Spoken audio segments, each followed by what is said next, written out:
ഇന്നാണ് സച്ചുവിന്റെ വെഡിങ്ങിന് വേണ്ടിയിട്ടുള്ള dress purchasing start ചെയ്യുന്നത്.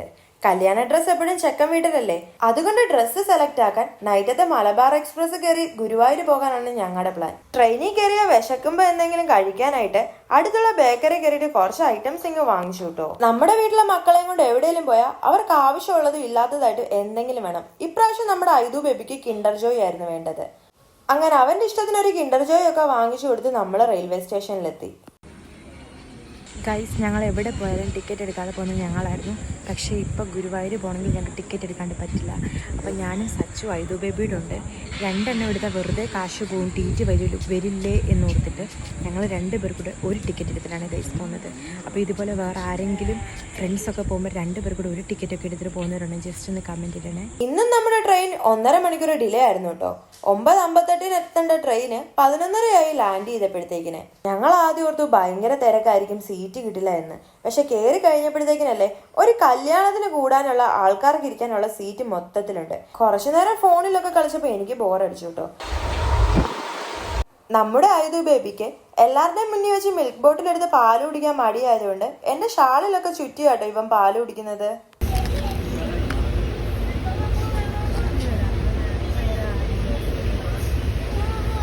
ഉറങ്ങില്ല എന്ന് പറഞ്ഞ് ട്രെയിനിൽ കയറിയ ഐദു ബേബി കുറച്ച് കഴിഞ്ഞപ്പോൾ ഉറങ്ങിട്ടോ.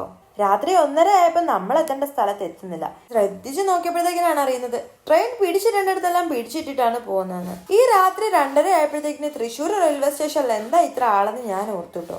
ഇവരൊക്കെ ഈ രാത്രി ബാഗൊക്കെ തൂക്കി എവിടെ പോകുന്നതായിരിക്കും. വെളുപ്പിനെ 3:30 ആയപ്പോൾ നമ്മൾ ഗുരുവായൂർ ലാൻഡ് ചെയ്തു. നമ്മളെ ഇവിടുന്ന് പിക്ക് ചെയ്യാനായിട്ട് ഫസന ബാബി ഹസ്ബൻഡുമാണ് വരുന്നത്. കറക്റ്റ് ടൈമിനൊക്കെ വരാന്ന് പറഞ്ഞിട്ട് അളിയനും ഫസന ബാബിയും വന്നപ്പോഴത്തേക്കിന് ഒരു 15 മിനിറ്റ് ഡിലേ ആയിട്ടോ. ആ വിഷമം മാറ്റാനായിട്ട് 2 ബൂസ്റ്റും ഫുഡും വാങ്ങിച്ചത് നമ്മളെ റൂമിൽ കൊണ്ടുവിട്ടു. റൂമിൽ വന്ന് ഫ്രഷ് ആയി കഴിഞ്ഞപ്പോൾ വെളുപ്പിനെ 4:30 ആയി. രാവിലെ പർച്ചേസിങ്ങിന് പോകേണ്ടത് കൊണ്ട് ഞങ്ങൾ പെട്ടെന്ന് തന്നെ അങ്ങ് ഉറങ്ങി. രാവിലെ 8 മണിയായപ്പോൾ എണീച്ച് അടുക്കള വന്ന് നോക്കിയപ്പോഴത്തേക്കിന് പാവം നമ്മുടെ ഫസന ബാബി നമുക്ക് വേണ്ടിട്ട് എന്തൊക്കെയോ ഫുഡ് ഉണ്ടാക്കി കഷ്ടപ്പെടുക. ഐദു എവിടെയാ? എവിടെ? അയ്യോ, ഇതൊക്കെ ആരുടെ കളിപ്പാത്രമാ? ഇതൊക്കെ ആരുടെയാ? മോനെ എടുത്താണോ തന്നതാണോ? ഗൈസ്, ഞങ്ങളുടെ വീട്ടിലെ കുഞ്ഞു വാവ ഞങ്ങളിപ്പോൾ കസിൻ്റെ വീട്ടിൽ നിൽക്കാൻ വന്നപ്പോഴത്തേക്കിന് അവിടുത്തെ മക്കൾക്ക് മാറ്റി വെച്ച് കളിപ്പാട്ടം എല്ലാം എടുത്ത് അവൻ കളിക്കുകയാണ്, അവൻ്റെ സ്വന്തം വീട് പോലെ. ഗൈസ്, നിങ്ങളുടെ വീട്ടിലെ മക്കളൊക്കെ ഇങ്ങനെയാണോ? ഒരു നാത്തൂൻ അടുക്കള കിടന്ന് കഷ്ടപ്പെടുമ്പോൾ മറ്റേ നാത്തൂൻ അവിടെ പൊക്കപ്പുറത്തിരുന്ന് സംസാരിക്കുന്നത് കള്ളല്ലേ. എവിടെ നടക്കും ഇങ്ങനെയൊക്കെ? ബിഫോർ മാരേജിന് മുമ്പ് ഇതൊക്കെ നടക്കുകയുള്ളൂ. ആഫ്റ്റർ മാരേജ് കഴിയുമ്പോൾ കേറിക്കോ അടുക്കളയിലെന്ന് എല്ലാവരും പറയും. സത്യമല്ലേ? ഇത് നമ്മുടെ ഫസനാക്കച്ചിയുടെ വീടിന്റെ ബാക്ക് സൈഡാണ്. നല്ല രസമുണ്ട്. ആകെ കുറച്ച് സ്ഥലത്ത് ഇവിടെ ഇല്ലാത്ത കൃഷികളൊന്നുമില്ല. റംബൂട്ടാൻ, മാങ്ങ, തേങ്ങ, ചക്ക ഇതുപോലുള്ള എല്ലാ ഐറ്റംസും ഇവിടെയുണ്ട്. ഗൈസ്, എനിക്ക് ആരുടെ വീട്ടിൽ വന്നാലും എനിക്ക് ഫ്രിഡ്ജ് തുറന്ന് നോക്കണം. അങ്ങനെ ഞാൻ ഇവരുടെ ഫ്രിഡ്ജ് തുറന്ന് നോക്കാനായിട്ട് പോവുകയാണ്. ഏതോ പവർ സേവിങ് ഗൈഡ്, LGയുടെ ഒക്കെ ഫ്രിഡ്ജാട്ടോ. ഇത് തുറന്നപ്പോൾ ഇതിനകത്ത് മൊത്തം ഫ്രൂട്ട്സാണ്. പക്ഷെ എന്തിനാണ് മൊത്തം ഫ്രീസറിലാക്കി വെച്ചേക്കുന്നു? ഷേക്കൊക്കെ അടിക്കാനായിരിക്കും. ഗൈസ്, പഴുത്ത മാങ്ങ ഒക്കെ ഫ്രീസറിൽ കയറ്റി വെച്ചേക്കുന്നു. ഇങ്ങനെ വെച്ചാൽ 10 വർഷത്തോളം ഇരിക്കുമെന്നൊക്കെ കേട്ടിട്ടുണ്ട്. എന്തൊരു വൃത്തി! എൻ്റെ വീട്ടിലെ ഫ്രിഡ്ജ് ആണെങ്കിൽ ഇത്രയും വൃത്തിയൊന്നും കാണത്തില്ല ഗൈസ്. ചക്കക്കുരു ഒക്കെ ഫ്രിഡ്ജിൽ വെച്ചിട്ടുണ്ട് കേട്ടോ. ഞാവൽപ്പഴം.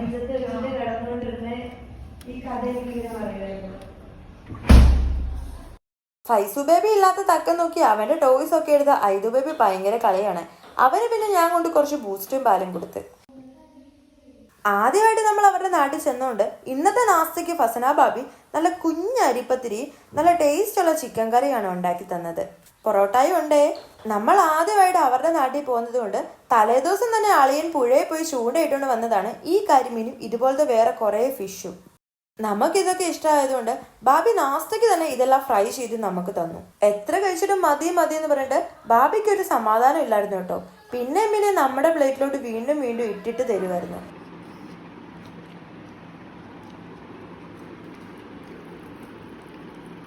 ഇത് നമ്മുടെ അളിയന്റെ സ്പെഷ്യൽ ചിക്കൻ കൊണ്ടാട്ടമാണ്. ഒരു രക്ഷയില്ല കേട്ടോ, അടിപൊളി സാധനമായിരുന്നു. ഇപ്പൊ പറയുമ്പോ തന്നെ എന്റെ വായി വെള്ളം ഊറുന്നുണ്ട്. അപ്പൊ അന്ന് കഴിച്ച എന്റെ അവസ്ഥ ഒരിക്കലും പറയാൻ പറ്റത്തില്ല. അടിപൊളി സാധനമായിരുന്നു. ഇനി ഞാൻ എപ്പോ ഗുരുവായൂർ പോയാലും അളിയനെ കൊണ്ട് ഈ ഒരു ഐറ്റം ഉണ്ടാക്കിക്കും. ഒരുങ്ങിയെല്ലാം കഴിഞ്ഞ് ബാബിയോട് ചുമ്മാ ഒരു തമാശക്ക് ചോദിച്ചു, എന്തിനാ ഫ്രീസറിൽ ഇങ്ങനെ പഴുത്ത മാങ്ങ ഒക്കെ എടുത്ത് വെച്ചേക്കുന്നതെന്ന്. കേട്ട പാതി കേൾക്കാത്ത പാതി. ബാബി അതെല്ലാം എടുത്ത് വെള്ളത്തിലിട്ട് ജ്യൂസ് അടിച്ചുകൊണ്ട് തന്നിട്ട് പറയുക, ഈ ജ്യൂസ് മഴക്കാലവും വേനൽക്കാലവും മാങ്ങാക്കാലവും എല്ലാം കഴിഞ്ഞിട്ട് ഇതുപോലെ അടിച്ചു കിട്ടാനായിട്ടാണ്. ബാബി ചെറിയൊരു കുറുമ്പി തന്നെ. നിങ്ങൾ ഒരുങ്ങിയിരിക്കെ, നമ്മൾ ഇപ്പൊ വരാന്ന് പറഞ്ഞ ബാബി പോയിട്ട് 1.5 മണിക്കൂർ കഴിഞ്ഞിട്ടോ ബാബി വന്നത്. നമുക്ക് അവിടെ പിന്നെയും പോസ്റ്റ് കിട്ടി. അങ്ങനെ ആ പോസ്റ്റിൽ നമ്മൾ ദേഷ്യപ്പെടാതിരിക്കാൻ ബാബി ഏതോ പറമ്പിൽ നിന്ന് കുറച്ച് ചാമ്പങ്ങായും പറിച്ചുകൊണ്ട് വന്നു. ഇന്ന് നമ്മൾ ഫസ്റ്റ് റിസപ്ഷൻ ഇടാനുള്ള ഡ്രസ്സ് റെന്റ് നോക്കാനായിട്ട് കിയോറായിലോട്ടാണ് പോയത്. അവിടെ ചെന്നപ്പോൾ ഞങ്ങൾക്കൊന്നും ഇഷ്ടമായില്ല കേട്ടോ. ഒരുപാട് യൂസ്ഡ് ഐറ്റംസ് ആയിരുന്നു. പിന്നെ അവിടുന്ന് നമ്മളിങ്ങ് ഇറങ്ങി. ഗൈസ്, ഒരു യൂട്യൂബർ ആയിട്ടുള്ള ഞാൻ താത്താൻ്റെ കൊച്ചിനെ എടുത്തുകൊണ്ട് നടക്കുവാണ് ഗൈസ്. അവന് നടക്കാൻ വയ്യുന്നത് അല്ലേ? നമ്മുടെ കുടുംബക്കാരെല്ലാരും വണ്ടി കയറിയിട്ട് ഏറ്റവും ചെറുത് ഞാനാന്ന് പറഞ്ഞ് എന്നെ വണ്ടിയുടെ പെട്ടിപ്പുറത്ത് കയറ്റിയിരുത്തി ഗൈസ്. പെട്ടിപ്പുറത്തൊക്കെ ഇരുന്ന് പിന്നെ ഞങ്ങൾ പോയത് ആർബ്രൈഡിലെ ഡ്രസ്സ് നോക്കാനായിട്ടാണ്. ഇവിടെ ഒരുപാട് വെറൈറ്റി കളക്ഷൻസ് ഉണ്ട് കേട്ടോ. കുറേ ഡ്രസ്സ് അങ്ങോട്ടും ഇങ്ങോട്ടും മാറിയും തിരിഞ്ഞ് നോക്കിയിട്ട് നമുക്ക് ഭയങ്കര കൺഫ്യൂഷൻ ആയിരുന്നു.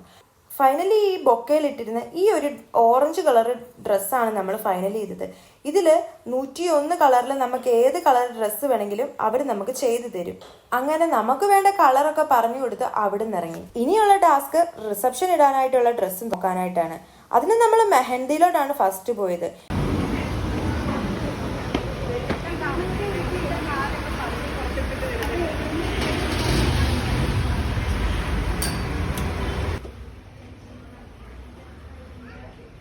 ഇവിടെ കയറി നമ്മൾ കുറേ തപ്പിയിട്ടും ഇവിടെ എല്ലാം പഴയ മോഡലായിരുന്നു കേട്ടോ.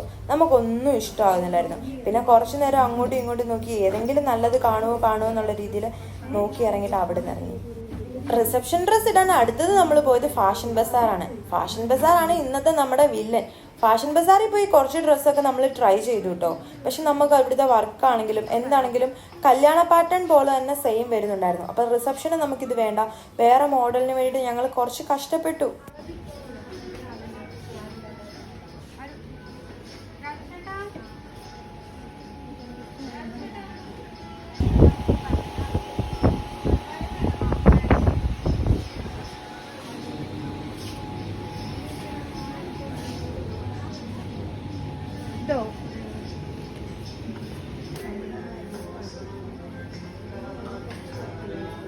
ഇവിടുന്ന് നമുക്ക് ഇഷ്ടമാകാത്തത് കൊണ്ട് ഇവിടുന്ന് നമ്മളിങ്ങനെ ഇറങ്ങി.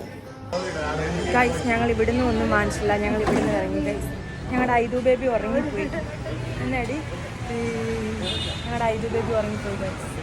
ഞങ്ങൾ നമ്മുടെ ചാവക്കാടുള്ള ഷോപ്പിൻ്റെ പേര് ഫാഷൻ ബസാർ എന്ന് പറയുന്നൊരു ഷോപ്പിലാണ്. ഫാഷൻ ബസാറിന് ഇവിടെ ഉണ്ട്, ഞാൻ കാണിച്ചു തരാം.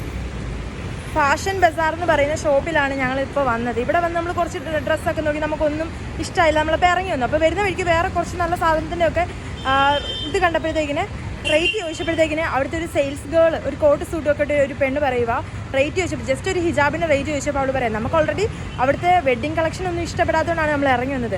അവൾ പറയുക അതിൽ തന്നെ റേറ്റ് ഉണ്ടെങ്കിൽ വേണമെങ്കിൽ പോയി നോക്കാൻ. അങ്ങനെ സെഡാക്കി ഗൈസ്. ഇതുപോലുള്ള സെയിൽസ് ഗേൾസ് അല്ലെങ്കിൽ എംപ്ലോയീസിനെ വെക്കുമ്പോൾ ഓണേഴ്സിൻ്റെ മിസ്റ്റേക്കാണ് ഇതുപോലെ കസ്റ്റമറിനോട് എങ്ങനെ പെരുമാറണമെന്നുള്ളത്. അപ്പോൾ ഇതിൻ്റെ ഓണർ ആരാണെന്ന് എനിക്കറിയില്ല.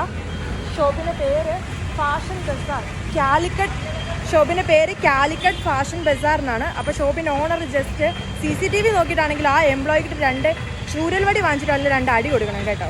ഗൈസ്, ഞാൻ എൻ്റെ സൺ പ്രൊട്ടക്ഷൻ അംബർല എടുക്കാൻ മറന്നുപോയി ഗൈസ്. ഇപ്പോൾ നമ്മൾ ചാവക്കാട് വന്നിട്ട് ഫുഡ് കഴിക്കാനായിട്ട് നമുക്ക് വണ്ടിയും കൊണ്ട് അവിടെ പോകാൻ ജസ്റ്റ് അടുത്തായതുകൊണ്ട് നമ്മൾ പോകും. അപ്പോൾ നമുക്ക് സൺ പ്രൊട്ടക്ഷൻ അംബർല ഇല്ലാത്തതുകൊണ്ട് കള്ളന്മാർ നടക്കുന്നത് പോലെ ഫേസൊക്കെ മൂടി കെട്ടിയിട്ടാണ് ഗൈസ് ഞാൻ നടക്കുന്നത്. ഒരുപാട് പേര് എന്നോട് എന്നെ നെറ്റ് കണ്ടിട്ട് പറയും, മേക്കപ്പ് എന്താ നെറ്റിലിട്ടില്ല, മേക്കപ്പ് എന്താ നെറ്റിലിട്ടില്ലെന്ന്. ആക്ച്വലി എൻ്റെ നെറ്റ് പെട്ടെന്ന് ടാനടിക്കും ഗൈസ്, അതുകൊണ്ടാണ്. അല്ലാതെ ഞാൻ നെറ്റിയിൽ മേക്കപ്പ് ഇടാത്തതുകൊണ്ടല്ല. ഞങ്ങൾ കുറച്ച് കടയിലൊക്കെ പോയി ഡ്രസ്സൊക്കെ നോക്കി കുറച്ച് കൺഫർമേഷനൊക്കെ ചെയ്തിട്ട് നമ്മുടെ ചാവക്കാടുള്ള കൂടെ എന്ന് പറയുന്നൊരു റെസ്റ്റോറൻറ്റിലാണ് ഫുഡ് കഴിക്കാൻ വരുന്നത്. നമ്മുടെ ഐദു ബേബിയൊക്കെ ഉറങ്ങിപ്പോയി. നല്ല തിരക്കൊക്കെ ഉണ്ട് കേട്ടോ. നമ്മളിവിടെ അപ്പോയിൻമെൻറ്റ് എടുത്തിട്ട് ഫുഡ് കഴിക്കണമെന്ന് തോന്നുന്നു. ഞങ്ങൾ ഈ റെസ്റ്റോറൻറ്റിൽ വന്നപ്പോഴത്തേക്കും ഭയങ്കര ആളായിരുന്നു. ഞാൻ നേരത്തെ പറഞ്ഞതുപോലെ നമുക്ക് ഒരുപാട് വെയിറ്റ് ചെയ്യേണ്ടി വന്നു. അപ്പോൾ ഞങ്ങൾ ഔട്ട്സൈഡിൽ ഇറങ്ങിയിട്ട് കുറച്ചധികം വെയിറ്റ് ചെയ്തു. ഞങ്ങൾ മാത്രമല്ല കേട്ടോ, ഞങ്ങളെപ്പോലെ കുറച്ചധികം ഫാമിലീസ് കാണാൻ പറ്റും. അപ്പോൾ അവരെന്നെ പഞ്ഞിക്കിടുമായിരിക്കും. അവരുടെ വീഡിയോസൊക്കെ എടുത്താൽ നമ്മുടെ നാട് പോലെ അല്ലല്ലോ, ചാവക്കാടല്ലേ. അപ്പോൾ ഞങ്ങളെപ്പോലെ കുറച്ച് ഫാമിലീസൊക്കെ ഇവിടെ വെയിറ്റ് ചെയ്യുന്നുണ്ട്. 15 മിനിറ്റ് കഴിഞ്ഞ് ഞങ്ങൾക്ക് സീറ്റ് സെറ്റാക്കി തരാമെന്ന് പറഞ്ഞു. സീറ്റില്ലെന്ന് അറിയാതെ ഞാൻ ആദ്യമേ പോയി കൈയൊക്കെ കഴിയായിരുന്നു ഗൈസ്. രാവിലെ വയറ് നിറച്ച് ഫുഡ് കഴിച്ചെന്ന് പറഞ്ഞിട്ട് ഒരു കാര്യമില്ല കേട്ടോ. ഉച്ചയ്ക്ക് ഒരു സമയം കഴിയുമ്പോൾ നമുക്കങ്ങ് വിശക്കും. അങ്ങനെ നമ്മൾ പോയത് ഈ കൂടെ എന്ന് പറയുന്ന റെസ്റ്റോറൻറ്റിലാണ്. ഇവിടെ കുറച്ച് അധിക നേരം വെയിറ്റ് ചെയ്തിട്ടാണ് നമുക്ക് ഫുഡ് കിട്ടിയത്. ഇവിടെ കുട്ടൻ, മട്ടൻ, പൊട്ടൻ പോലുള്ള ഒരുപാട് വെറൈറ്റി ബിരിയാണീസ് ഉണ്ടെന്ന് ഇവിടെ വന്നു കഴിഞ്ഞാണ് ഞാൻ അറിഞ്ഞത്. വ്ളോഗിലെല്ലാം ഒരുപാട് ഫേമസ് ആയ സ്പോട്ടാണെന്നും. കുട്ടനും മട്ടനും പൊട്ടനും എല്ലാം തീർന്നതിന് നമുക്ക് കിട്ടിയത് ഒരു പാവൻ ചിക്കൻ ബിരിയാണി ആട്ടോ. ഫസ്റ്റ് ടൈമാണ് ഞാനിങ്ങനെ വാഴയിലൊക്കെ ബിരിയാണി കഴിക്കുന്നത്. അതിൻ്റെ ഫീലൊന്ന് വേറെ തന്നെയാണ്. അങ്ങനെ ആദ്യമായിട്ട് കിട്ടിയ ബിരിയാണി മൊത്തം ഞാൻ കഴിച്ചു തീർത്തു. ഫുഡ് കഴിക്കലെല്ലാം കഴിഞ്ഞ് വീണ്ടും നമ്മൾ റിസപ്ഷൻ ഡ്രസ്സ് പർച്ചേസ് ചെയ്യാനായിട്ട് പോയി.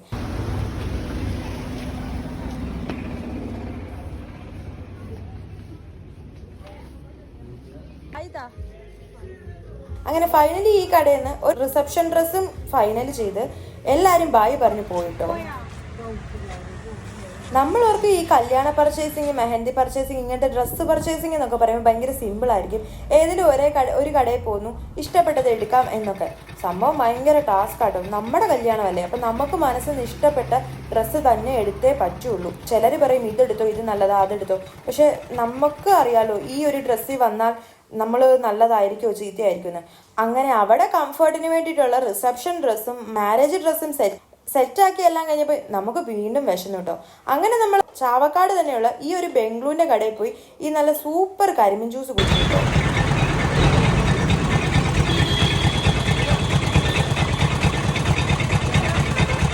എല്ലാം കഴിഞ്ഞ് വീട്ടിൽ വന്നപ്പോഴത്തേക്കിന് റിട്ടേൺ ട്രെയിൻ നോക്കിയപ്പോൾ രാത്രി 11:30 തൃശ്ശൂരിൽ നിന്നായിരുന്നു. അപ്പോൾ ആ വീഡിയോ എടുക്കാനായിട്ടുള്ള സ്റ്റോറേജ് ഒന്നും എൻ്റെ ഫോണിൽ ഇല്ലായിരുന്നു. അതെല്ലാം ഞാൻ സച്ചുവിൻ്റെ ഫോണിലാണ് എടുത്തത്.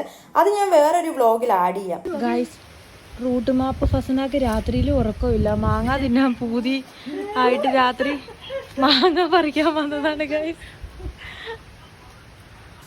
നൈറ്റ് നമുക്ക് നല്ല ലാവിഷായിട്ടുള്ള ഡിന്നറും സെറ്റ് ചെയ്ത് തന്ന് പറിച്ച മാങ്ങ എല്ലാം കവറിനകത്തും ആക്കി തന്ന് അവിടുന്ന് ബായ് പറഞ്ഞ് നമ്മൾ ഇറങ്ങിട്ടോ. നൈറ്റ് 10:30 തൃശ്ശൂരിൽ നിന്നായിരുന്നു ട്രെയിൻ എത്തിയപ്പോഴത്തേക്കിന് ഒരു 11:30 ആയി. അങ്ങനെ നമ്മൾ വെളുപ്പിന് വീട്ടിലെത്തിയപ്പോഴത്തേക്കിന് 4 മണിയായി. അപ്പോൾ ഇന്നത്തെ ഞങ്ങളുടെ ഡ്രസ് പർച്ചേസിംഗ് വ്ലോഗ് ഇത്രേ ഉള്ളൂ. ബൈ.